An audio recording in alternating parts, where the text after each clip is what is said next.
Well, over the past few weeks, we've been reporting extensively on the heat waves that have hit large areas of Europe, the United States, and parts of Asia. And there's another worrying abnormality. Sea ice in the Antarctic is extremely low for the time of year, 10% lower than usual.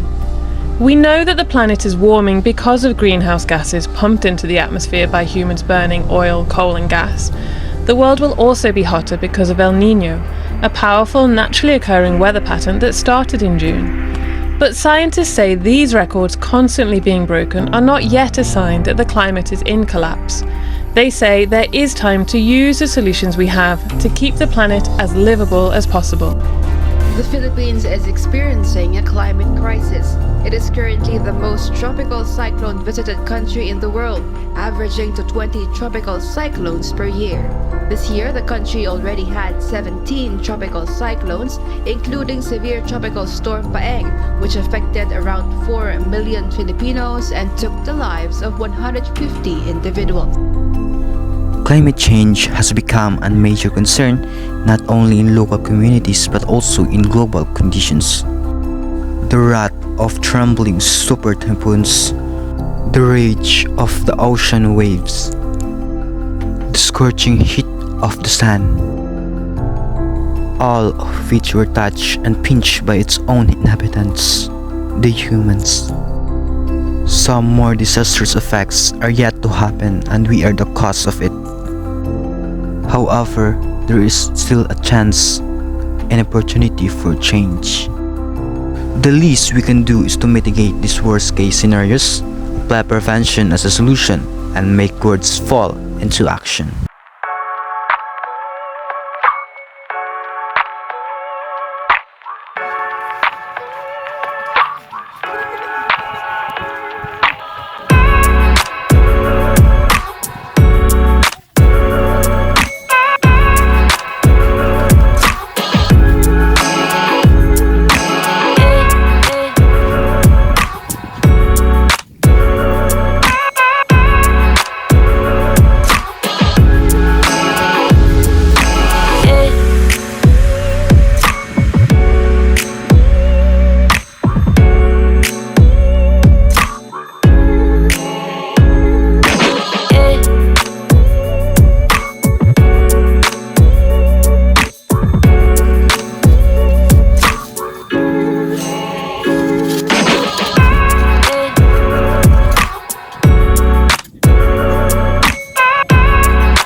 We are here at Aguho Daan Bantayan Mangrove Plantation, wherein we will interview different individuals, know their insights about mangrove. Alright.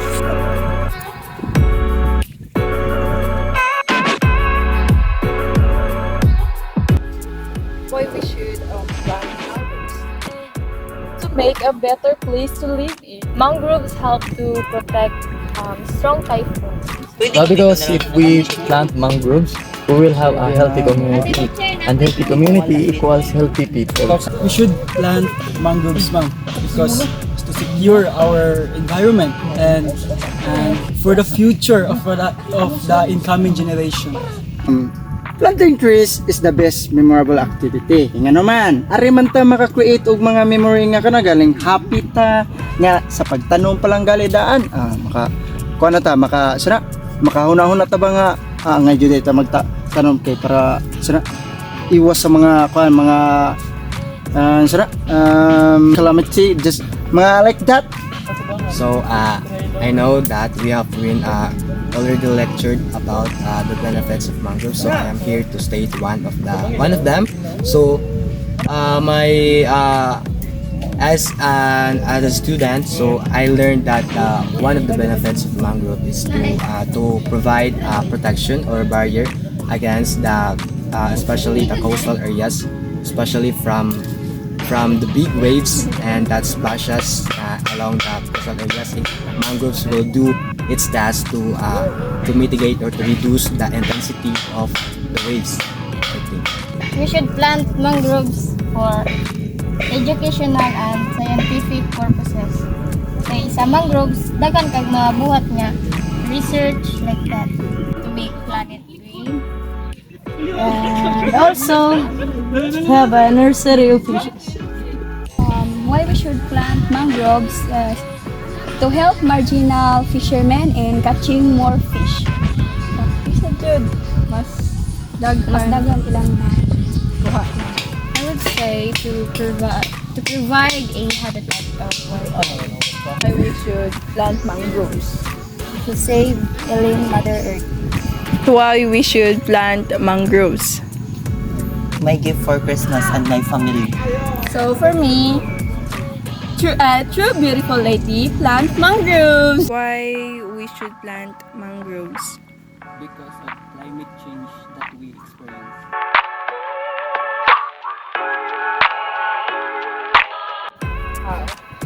The second question is, what do you think are the benefits of planting mangroves? To fight climate change. One of the benefits of planting mangroves is it serves as a breeding and feeding grounds for fish. For me, mangroves can be sanctuaries for all the wildlife. The benefits of the planting mangroves for me as a herbal medicine like asthma and cough and etc. What are the benefits? More fresh oxygen for good health. Di ba? Sakto? Sakto. Planting mangroves can make the green environment and sustainable. Benefits of planting mangrove is to livelihood. Livelihood like fisher folks, no? So for me, to have a boom ecotourism destination. I know it's where to go. One of the benefits of planting mangrove is for tourist attraction or water purifier. Abundant mud crabs, shrimp, and mangrove swamps. Habitat for wild animals. Natural barriers of strong winds and typhoons.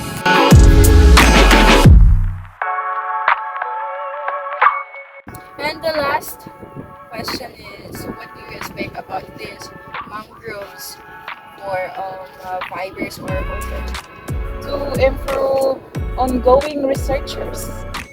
After 5 years, I believe that mangroves can fully protect against coastal erosion. For me, the carbon will be mitigated. The carbon that causes the global warming will be mitigated, meaning mo gamay. After 5 years, ma'am, I expected more fish like shrimps and lobster and also the mga mangrove crabs. 5 years from now. No? Yes, So, healthier ecosystem. Healthier ecosystem. Para mas mo green pa jud ang earth. Okay, so what do I expect for these mangroves for the next 5 years? So, first and foremost, we all know that trees provide carbon, stores carbon, and also this mangrove is also a tree, and it is also it is one of the highest highest plant that stores carbon, and we all know that carbon when no trees are absorbing them, it will create a vast impact to our atmosphere, particularly contributing to the greenhouse effect. And so if there is a lot of mangroves plantation, so a plenty amount of carbon will be stored, and it will help to reduce the greenhouse effect. More fresh oxygen. I expect that this mangroves in 5 years or more. It's because to sustainable aquaculture. Sustainable aquaculture. And also to have more tours to come once again. After 5 years, the coastal communities are well protected. Sustain livelihood fisher folks. um provide sure. Provide sherms. How about you, Miss Dayan? To innovative for make the environment healthy. Climate change is minimized.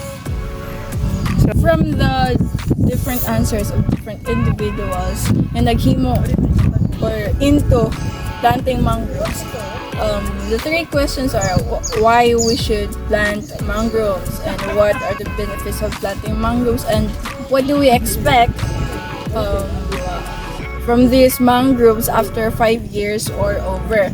So, para sa koala is why we should plant mangroves. Well, nakagain na sa kong idea nilang tanan na planting mangroves, why we should plant mangroves is that mo protect siya sa mga erosion, floodings, typhoons na para dili maiko sa shoreline. And the benefit is that kung magtanom ta og mangroves, mahimo ning nursery sa mga different organisms which will maggamit or needed sa ato mga like sa community. And lastly is what do I expect to sum it up from why we should plant and the benefits. I expect that 5 years or over from now is that mas malambuo na ang lugar or ang Pilipinas mismo kung ang mga tanan mag-mangrove in terms of productivity of fish and sea creatures and also sa oxygen na atong gina-take karon. Mas abundant ang oxygen for the near future if mag-continue ang kining activity which is mangrove planting. So that's it. Thank you. Indeed, we must love and protect our Mother Earth. And for that, we have here a poem written by Professor Arnie Trangia entitled Amazing Apple Mangrove Tree.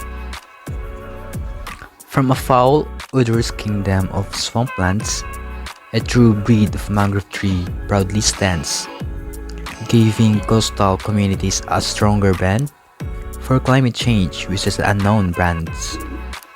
In the deep hinterlands of science and technology, apple mangrove is known locally as Bagatpat. Suniracha alba is a worldwide scientific name. It is a species of plant in the family Literaceae. Strategically distributed in some world parts, it grows in many tropical and subtropical areas, whether in sheltered, seafront, or tidal creeks. Sandy seashores are surely its thriving habitat.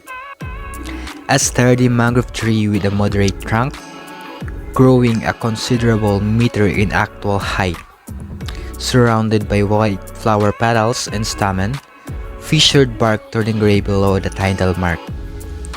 Apple mangrove habitat face varying abuses, a dumping place for varying garbage and trash. A fragile ecosystem suffers human exploitation, sacrificed lamb of the product of modernization. The threats of the harsh and cruel environment makes apple mangrove made great adaptations. Cone-shaped pneumatophores coming around acts as an intake of oxygen from the atmosphere. One of the finest species for greening programs based on plant donation and species selection. Seedlings availability is the rehabilitation culprit. Result is planting for convenience than ecology. Calamities reveal apple mangrove importance, can be counted and relied on as a versatile tree, the unsung hero of the climate change challenge, minimizing impacts of disaster and destruction. Super typhoons bring damaging storm surges. Coastal communities need to be mitigated truly. Coastal greenbelt remains an astonishing plant. Do it promptly, for catastrophe is at every corner. Apple mangrove, a gift from heaven, be planted. On the seafront as a storm surges terminator, rehabilitate to conserve our life-saving treasure. Amazing mangrove in apple of everyone's eye.